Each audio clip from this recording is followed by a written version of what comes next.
नमस्कार, मी राहुल कुलकर्णी. एबीपी माझामध्ये जगभरातल्या सर्व प्रेक्षकांचं स्वागत आहे. आपल्या राज्यघटनेप्रमाणे सेपरेशन ऑफ पॉवर आहे, म्हणजे कार्यकारी मंडळ, तुमचा कायदे बनवणारे, कायद्याची अंमलबजावणी करणारे म्हणजे न्यायपालिका, आणि ज्याला प्रशासकीय व्यवस्था आपण म्हणतो, अशा तिन्ही विंगमध्ये त्यांचे स्वतःचे असे अधिकार डिफाईन केलेले आहेत आणि कुणीही कोणाच्या अधिकारामध्ये हस्तक्षेप करू नये अशी सर्वसाधारण भावना असते, धारणा असते, संकेत आहेत. आणि म्हणून ज्यावेळेला काल सर्वोच्च न्यायालयाने सांगितलं की विधिमंडळाचे अध्यक्ष श्री राहुल नार्वेकर हे त्यांना ज्या पद्धतीनं त्यांनी वर्तन करणं अपेक्षित आहे ट्रिब्युनल म्हणून, त्या पद्धतीनं ते वर्तन करत नाहीत, आणि म्हणून तुम्ही एका विशिष्ट मर्यादेमध्ये ह्या प्रकरणाचा, महाराष्ट्रातल्या आमदारांच्या अपात्रतेबद्दलचा जो निवाडा आहे तो द्यायला हवा. 7 दिवसाच्या आत तुम्ही आम्हाला ह्याबद्दलचे एक टाइम शेड्यूल, टाइम फ्रेम द्या. आय वॉज वेटिंग, म्हणजे मी हे पाहत होतो की ह्याबद्दलची नेमकी तपशीलवार ऑर्डर सुप्रीम कोर्टचं जे ॲप आहे त्या ॲपवरती कधी डाउनलोड होते. काही मिनिटापूर्वी ती अपलोड झाली आणि त्याबरोबर ती प्रत नेमकी काय आहे. जसं कोर्टामध्ये म्हटलं गेलं की विधिमंडळाच्या अध्यक्षाबद्दल काही ताशेरे सन्माननीय न्यायाधीशांनी ओढलेले, तसं काही झालंय का प्रत्यक्ष ऑर्डरमध्ये तेही आपण समजून घेऊ. परंतु मधल्या ओळीत 3 मुद्दे आपण टॅग केले की श्री राहुल नार्वेकर म्हणजे विधिमंडळाचे अध्यक्ष म्हणून सर्वोच्च न्यायपालिका यांच्यातला संघर्ष अटळ आहे का. पुढे मी मुद्दा जो टॅग केलाय त्याच्यात राहुल नार्वेकर यांना काल ह्या निकालानंतर, ह्या ऑर्डरनंतर, कारण डेली ऑर्डर आहे, ज्या वेळेला त्यांचं मत विचारलं गेलं माध्यमाकडनं त्यावेळेला ते म्हणाले की I am not deliberately delaying it but also I am concern की the justice should not be miscarriage, म्हणजे काहीतरी फार घाई केली आणि त्यामुळं निवाडाच नीट झालेला नाही असंही मला होऊ द्यायचं नाही. म्हणजे ते सुरुवातीपासून काय म्हणतायत की न्याय उशिराने होणार नाही, परंतु घाई गडबडीमध्ये न्याय हा झालाच नाही नैसर्गिक न्यायाच्या तत्वाप्रमाणे, असंही मी होऊ देणार नाही. आता याचा सरळ सरळ अर्थ असा आहे की सर्वोच्च न्यायालय ज्या वेळेला तुम्हाला सांगतंय की आम्हाला अपेक्षित असलेल्या प्रमाणात तुमचं वर्तन झालेलं नाही, रिझनेबल टाइम फ्रेम, आणि तरी सुद्धा आज राहुल नार्वेकर यांचा असा स्टँड पाहिल्यानंतर पहिला मुद्दा आपल्याला असा दिसतो की यापूर्वी 1966 साली असं झालेलं आहे की न्यायपालिका आणि विधिमंडळाच्या दरम्यान संघर्ष झालाय, ते प्रकरण थेट राष्ट्रपतीकडे गेलेलं होतं. परंतु आता ही अनप्रेसिडेंटेड सिच्युएशन 1966 नंतर पहिल्यांदा 2023 मध्ये येते की काय अशी स्थिती आहे. जर राहुल नार्वेकर यांनी हा स्टँड कायम ठेवला तर परिस्थिती अशी होऊ शकते की ज्यामुळं न्यायपालिका आणि विधिमंडळामध्ये संघर्ष होईल. म्हणजे अध्यक्ष इज ऑब्व्हियसली विधिमंडळ, कारण ते अध्यक्ष असल्यामुळं त्यांनी एखादी भूमिका घेतली तर ती कायद्याच्या चौकटीवरती संघर्षाची असणार आहे. कारण ते काय म्हणतायत की मला घाई गडबड करायची नाहीये, घाई गडबड केल्यामुळे मिसकॅरेज ऑफ जस्टिस होईल, तो योग्य तो निवाडा होणार नाही, असा स्टँड ज्या वेळेला घेतला जातो त्यावेळेला हे ऑब्व्हियसली दिसतं आहे की न्यायपालिका आणि विधिमंडळामध्ये संघर्ष होईल. आणि म्हणून याच मुद्द्याचं विश्लेषण करत असताना एक्झॅक्टली सुप्रीम कोर्टची जी ऑर्डर आलेली आहे, कारण काल न्यायालयामध्ये काय झालं ते आपण सगळ्यांनी वेगळ्या माध्यमात पण समजून घेतलंय, त्याच्याबद्दलचे सगळे तपशील बाहेर आलेले, त्याच्याबद्दलची चर्चाही तुम्ही ऐकली आहे. प्रत्यक्षामध्ये न्यायालय आपल्या कालच्या डेली ऑर्डरमध्ये काय म्हटलंय त्याची कॉपी आता माझ्या हातामध्ये आहे, आणि म्हणूनच ती महत्वाची आहे. कारण ही समजून घेतल्याशिवाय आपल्याला हे लक्षात येणार नाही की श्री राहुल नार्वेकर यांचा या क्षणाचा जो स्टँड आहे तो पुढे चालून कसं एक मोठं कॉन्फ्लिक्ट होऊ शकतं. तर सर्वसाधारणपणे ही जी निकालाची प्रत आहे कालच्या डेली ऑर्डरची, त्याच्यामध्ये सन्माननीय सर्वोच्च न्यायालयाने एकूण 12 मुद्दे तपशीलवार लिहिलेले आहेत, इन ब्रीफमध्ये, पण त्याचं आपण विश्लेषण करू शकतो. ऑब्व्हियसली पहिल्या पेजवरती कोण कोणाच्या विरोधामध्ये श्री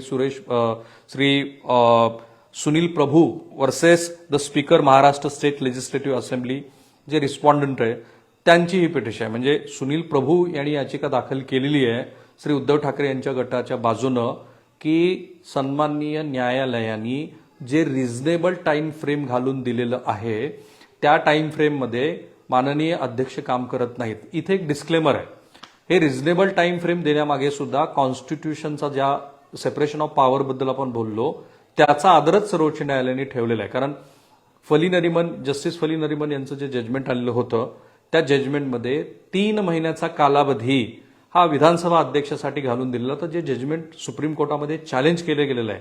आणि ते चॅलेंज केलेलं गेलेलं असल्यामुळं ह्याबद्दल आत्ता असं म्हणता नाही येत की ते जे 2016चं जजमेंट आहे जे अरुणाचल प्रदेश संदर्भातलं आहे ते आत्ता लागू आहे.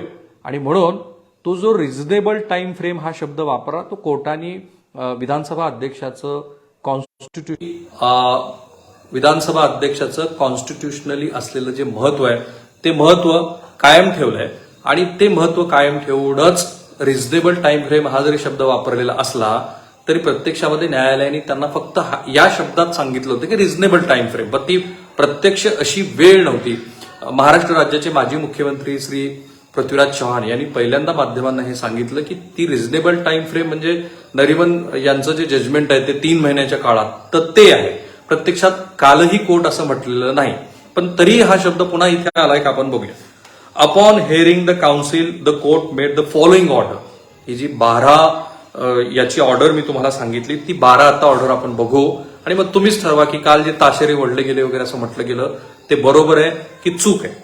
By the judgement of this court dated 11th May 2023, the Speaker of the Maharashtra Legislative Assembly was directed to decide the disqualification petition within a reasonable period of time.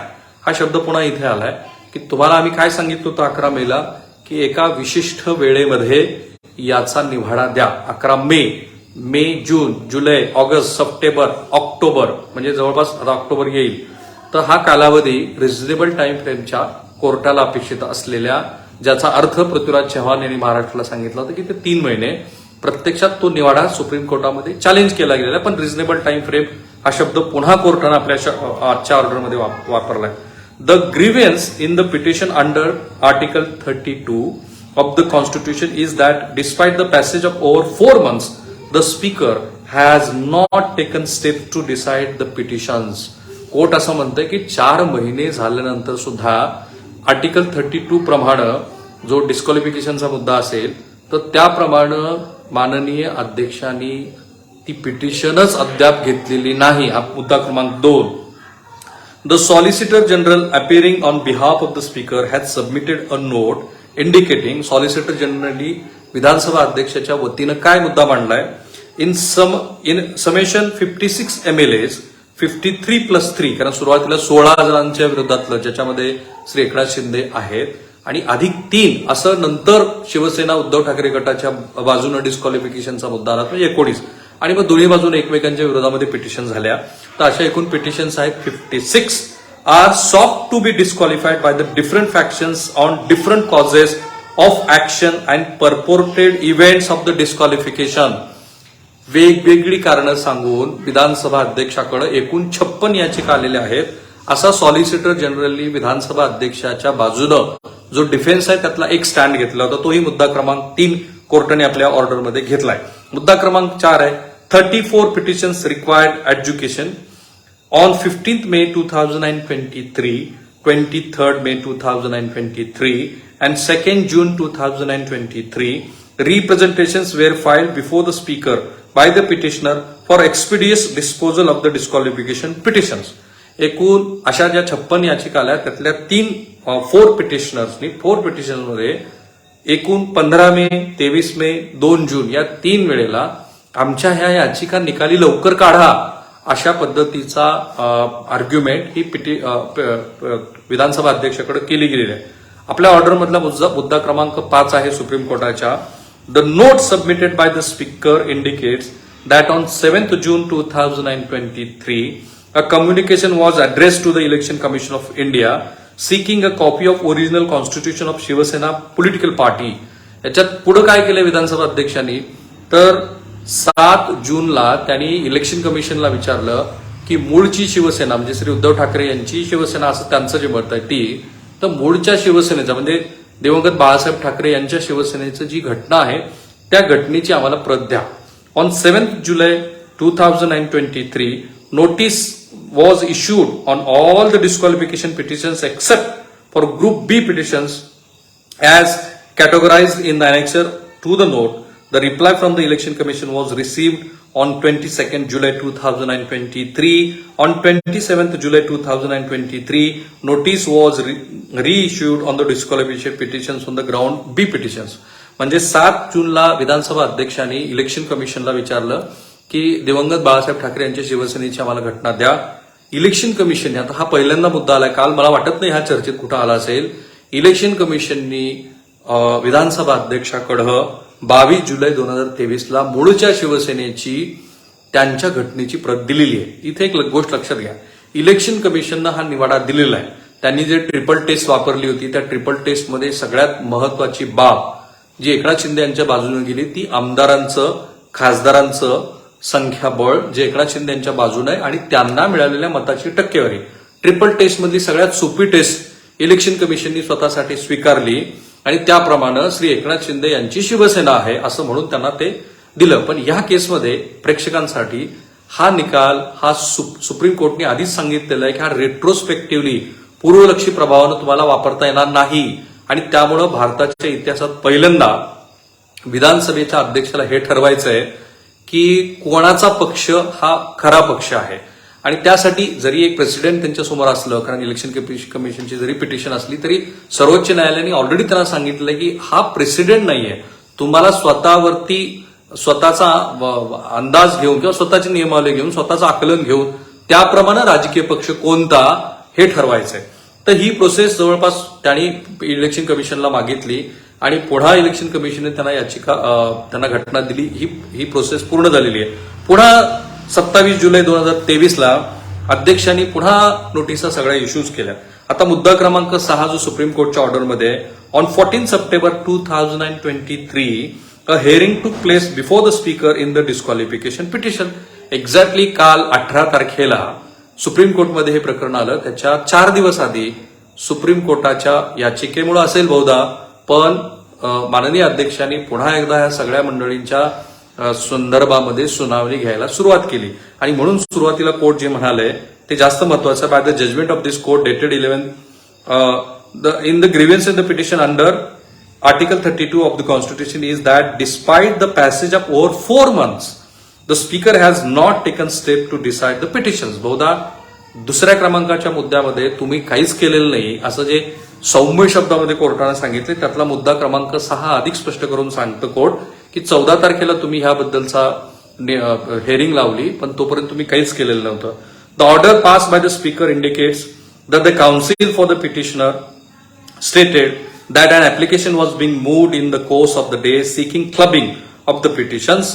The application of clubbing the petitions has been submitted to the speaker. The speaker has passed other procedural directions observing that further directions would be issued in due course. इथं आणखीन एक नवीन माहिती आहे. ज्या वेगवेगळ्या याचिका होत्या त्या याचिका एकत्रित करून त्याच्यावरती एकत्रित सुनावणी घ्यावी अशा पद्धतीची पुन्हा एक याचिका स्पीकरकडे आली. स्पीकरने ती स्वीकारली सुद्धा, परंतु प्रोसिजरल इतर गोष्टीची माहिती घेण्यामध्ये या याचिकेबद्दलचा निवाडा झालेला नाही. मुद्दा क्रमांक 8 सुप्रीम कोर्टच्या ऑर्डरमधला the court of this in the order of this court required the speaker to decide the disqualification petition within a reasonable time. पुन्हा एकदा कोर्टाने सांगितलंय की रिझनेबल टाइम मध्ये तुम्हाला हे करायचंय आणि म्हणून पहिला जो मुद्दा मी टॅग केलाय तो इथे या शब्दाभोवती फार महत्वाचा ठरतो. तो रिझनेबल टाइम फ्रेम तुम्ही ठरवणारे कोण असा जर अध्यक्षांनी स्टँड घेतला, विच इज क्वाईट लाईकली, कारण मिसकॅरेजेस ऑफ जस्टिस असा जो शब्द त्यांनी वापरलाय तो महत्वाचा आहे. उद्या समजा त्यांनी असा स्टँड घेतला आणि ते घेऊ शकतात, कारण अशा पद्धतीच्या चर्चा यापूर्वी पण झालेल्या आहे की कुठला न्यायालय एखाद्या दुसऱ्या न्यायालयाला ज्या वेळेला असं म्हणतं, कारण ते क्वाशी ज्युडिशियल आहे की तुम्ही एका विशिष्ट टाइम फ्रेममध्ये त्याचा निवाडा द्या, तर भारताच्या विविध न्यायालयामध्ये एका टाइम फ्रेममध्ये निवाडा येतो का ह्याबद्दलच्या तो स्टँड घेऊ शकतात. पण ही गोष्टच पूर्ण वेगळी आहे आणि कोर्ट म्हणतंय राहुल नार्वेकर यांचा हा जर पुढे चालून असा त्यांचा एक प्रतिवाद असेल आणि ते म्हणतील की मिसकॅरेज ऑफ जस्टिस मला होऊ द्यायचं नाहीये, काही करायची नाहीये, तर त्याच्यामध्ये कोर्टाने 2 वेळेला आता हा शब्द वापरलाय.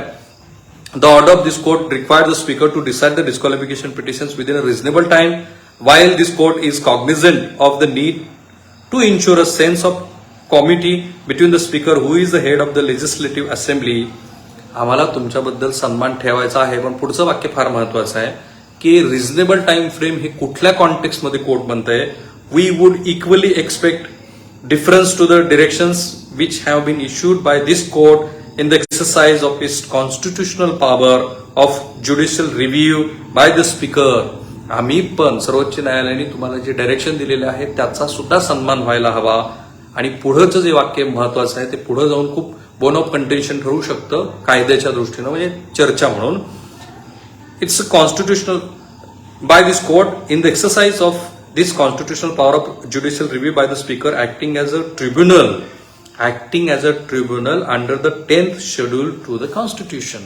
या वेळेला तुम्ही फक्त स्पीकर नाही आहे, तो तुम्ही ट्रिब्युनल आहात आणि कॉन्स्टिट्युशनलच आहात.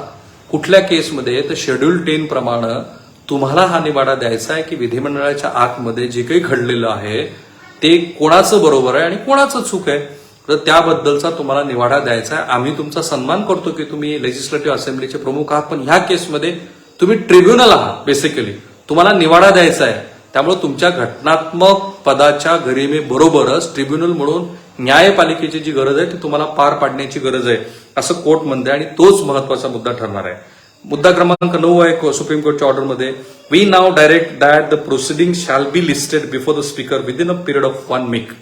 काल जे आलं होतं ते इथे मुद्दा क्रमांक 9 मध्ये तुम्ही 1 आठवड्याच्या आत आम्हाला हे सांगा की तुम्ही काय करणार आहात. Wien procedural direction shall be issued for completing the record and setting down a time schedule for hearing of the disqualification petitions. कोर्टाने फार स्पेसिफिक म्हटलं की 1 आठवड्याच्यात आम्हाला सब कळवा की तुम्ही कुठल्या टाइम फ्रेममध्ये हा निवाडा देणार आहात. आणि इथेच राहुल नार्वेकर यांचं ते वक्तव्य फार महत्वाचं ठरतं. ते जर म्हणतायत की मिसकॅरेजेस ऑफ जस्टिस मला होऊ द्यायचं नाहीये, तर जर ह्या ऑर्डरमध्ये, कारण त्याच्या आधीचं एक वाक्य आहे, त्याआधी नीट प्रेक्षकांनी पण समजून घ्यायला हवं. मी प्रत्यक्षामध्ये कोर्टाची ऑर्डर बघितलेली नाही, मला माहित नाही कोर्टामध्ये काय झालं. Obviously it is a very good legal stand की तुम्ही हेरसेवरती मी कसं बोलणार, माझ्या हातात कॉपी होती. आणि म्हणूनच मधल्या वेळेमध्ये प्रत्यक्ष कॉपी आल्यानंतर आपण बोलतो आहोत की प्रत्यक्ष कॉपीमध्ये काय म्हटलंय. आता ही कॉपी, ही ऑर्डर हातामध्ये आल्यानंतर पुन्हा जर श्री राहुल नार्वेकर यांचा असा स्टँड राहिला की मला मिसकॅरेजेस ऑफ जस्टिस होऊ द्यायचं नाही, घाई करायची नाहीये, तर मग मात्र हा जो कोर्ट ऑर्डर मधला मुद्दा क्रमांक 9 आहे तो मुद्दा क्रमांक 9 प्रमाणे सुप्रीम कोर्ट आणि विधिमंडळामध्ये संघर्ष होऊ शकतो, म्हणजे अध्यक्ष आणि सुप्रीम कोर्टामध्ये. कारण कोर्ट पुन्हा काय म्हणाले एकदा नीट लक्षात घ्या पुन्हा एकदा. We now direct that the proceeding shall be listed before the speaker within a period of 1 week. When procedural direction shall be issued for completing the record and setting down a time schedule for the hearing to the disqualification petition. जर इथे अध्यक्षांनी हे मानायला नकार दिला तर आपला मुद्दा क्रमांक 1 आहे. आणि कोर्ट ऑर्डर मधला 10वा मुद्दा असा आहे. In the meantime soft copies of the annexure to the petition shall be served on the all respondent under rule 7(3) of the members of the Maharashtra Legislative Assembly. Disqualification on the ground of notification rules 1986. मुद्दा क्रमांक 11 court order मधला. This court shall be apprised by the solicitor general the next date of listing of the time schedule which has been set down for the expeditious conclusion of the education of the disqualification petition. एकदा 1 आठवड्याच्या आत अध्यक्षांनी आम्हाला कळवलं की नंतर आम्ही पुढची हिअरिंगची तारीख देऊ असं कोर्ट म्हणतंय. म्हणजे 1 आठवड्यानंतर ह्या प्रकरणात लगेच सुनावणी होणार नाहीये.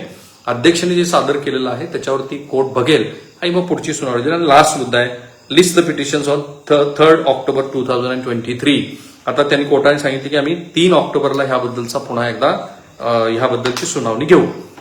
म्हणजे कोर्टाने सांगितले आठवड्यात द्या, त्या आल्यानंतर आम्ही ठरवू. पुढची तारीख ही 3 ऑक्टोबर आहे. या सगळ्यातनं जो मुद्दा येतो आहे तो हाच आहे. पॉवर ऑफ सेपरेशन मध्ये हे स्पष्ट आहे की येणाऱ्या लोकसभा निवडणुकीच्या आधी तरी महाराष्ट्रामधल्या ह्या अपात्रतेबद्दलच्या कुठल्याही निवाड्याचा निवाडा येणार नाही. तो जास्तीत लांबवण्याचाच प्रयत्न केला जाईल. दिस इज द पॉलिटिक्स. आणि विधिमंडळ असेल म्हणजे जी कॉन्स्टिट्युशनली फ्रेम केलेली त्यांनी भारतीय राज्यघटनेला अपेक्षित अशा पद्धतीचा व्यवहार करावा अशी जी आपली अपेक्षा आहे ती गेली 7 दशकं त्यावेळच्या वेगवेगळ्या कॉन्स्टिट्युशनल हेडनी जे काही वर्तन केलेलं आहे ते पाहता ती पुरी झालेली नाही. श्री राहुल नार्वेकर हे सुद्धा जरी ते म्हणत असले ते एक हिस्टॉरिकल जजमेंट देणार आहेत वगैरे, पण गेल्या 4 महिन्यातला त्यांचा एकूण व्यवहार पाहता जे कोर्ट म्हणाले त्याच्यावर आधारित की कोर्टानेच म्हटलंय की ह्याप्रमाणे तुम्ही जे रिझनेबल टाइम फ्रेम मध्ये काम करणं अपेक्षित होतं ते केलेलं नाही. ऑब्व्हियसली त्याच्या मागे राजकारण आहे, सगळ्यांना कळतंय. आणि त्यामुळं लोकसभा निवडणुकीच्या आधी जर याबद्दलचा निवाडा द्यायचा नसेल तर राहुल नार्वेकर दोनच गोष्टी करू शकतात. एक, जे त्यांनी म्हटलंय की मला घाई नाहीये, तो तसा सरळ स्टँड गेलं आणि थेट सुप्रीम कोर्टच्या विरोधामध्ये तुम्ही आमच्या अधिकारामध्ये हस्तक्षेप करताय अशी भूमिका घेणं, किंवा ह्या ज्या वेगवेगळ्या 56 याचिका आलेल्या आहेत त्या 56 याचिकेतल्या वेगवेगळ्या तांत्रिक मुद्द्यावरती सुप्रीम कोर्टला सांगणं की हे इतके सगळे तांत्रिक मुद्दे आहेत की मला ह्या सगळ्यांचा अभ्यास करायचा आहे आणि म्हणून मला वेळोवेळी तुम्हाला सांगावं लागेल की एका रिझनेबल टाइम फ्रेमच्या ऐवजी मी एका विशिष्ट मुदतीमध्ये ते करण्याचा प्रयत्न करतो. कदाचित अशा पद्धतीची भूमिका श्री राहुल नार्वेकर घेऊ शकतात. थांबूया आपण. मी खूप डेस्परेटली वाट बघत होतो की सुप्रीम कोर्टाने ते जे म्हटलंय ताशेरे वगैरे हे शब्द प्रत्यक्षात ऑर्डरमध्ये आलेले आहेत का. मी हे सगळं तुम्हाला सांगितलं आणि महत्वाचा मुद्दा म्हणजे सुप्रीम कोर्टच्या ऑर्डर नंतर जो विधिमंडळाच्या अध्यक्षांनी घेतलेली भूमिका आहे त्यातनं पुढं काय होऊ शकतं त्याचंही आपण विश्लेषण केलं. थांबूया आपण इथे. मला खात्री आहे की तुम्हाला आमचं हे जे अत्यंत एक्स्ट्रीम सेंट्रिस्ट असं जे विश्लेषण आहे ते आवडतंय. सोबत तुमच्या काही महत्वाच्या सूचना असतील तर त्या जरूर या व्हिडिओच्या कमेंट बॉक्समध्ये टाका. आम्ही त्या बघत असतो आणि त्यातल्या महत्वाच्या सूचनांची नोंद सुद्धा घेत असतो. मी आणि एबीपी माझा सर्व सोशल मीडिया प्लॅटफॉर्मवरती आहोत. फेसबुकला आहोत, युट्यूबला आहोत, ट्विटरवर आहोत. आम्हाला फॉलो करायला लागा. थांबूया. एबीपी माझा, उघडा डोळे बघा नीट.